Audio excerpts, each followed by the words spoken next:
deal with the resolution, legislation, and authorize the spending of money. Once the two trucks came in, or we made agreement for the trucks, the county made agreement with us, you're getting the trucks now. And I was praying that it would snow. But God said, your prayers ain't hitting on nothing. I'm going to give you some snow. It's time for snow. So that's what happened. So, having said all that, ladies and gentlemen, my term is coming up this year.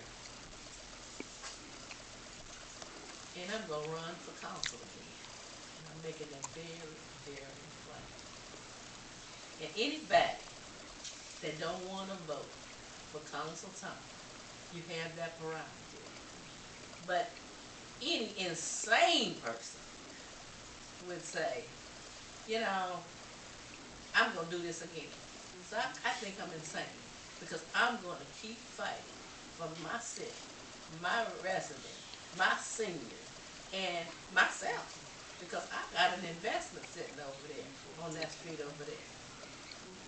And I have to pay somebody to come and shovel my snow. Those people that I pay to come and shovel my snow is from my neighborhood. They making a little bit of money. And what little money they make for me, they appreciate it. And I want to tell you all something. I appreciate the police, whether they part-time, full-time, and the police department has lost a lot of policemen.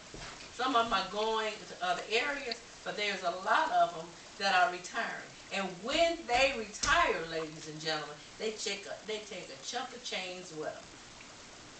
And that comes out of the city.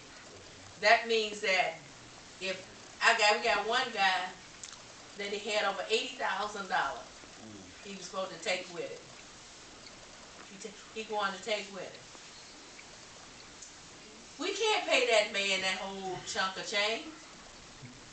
We have to issue his money on a monthly or bi-weekly basis.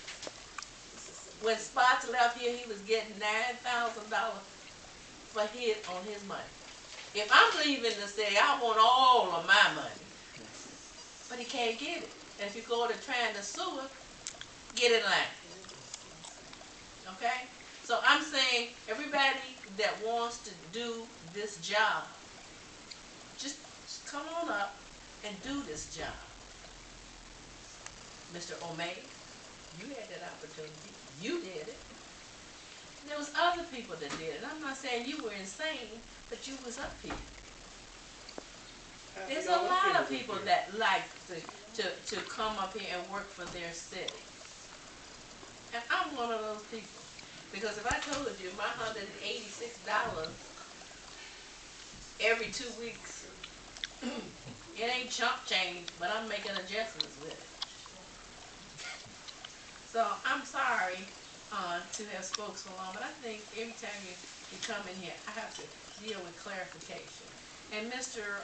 King, and I'm sorry, Mr. Mayor, that I spoke so long, but you have the privilege of getting up and walking out. And this time, I'm glad you stayed and listened to me. Mr. King, you want to give your remarks? Mr. Martin? Mr. Martin? Yes.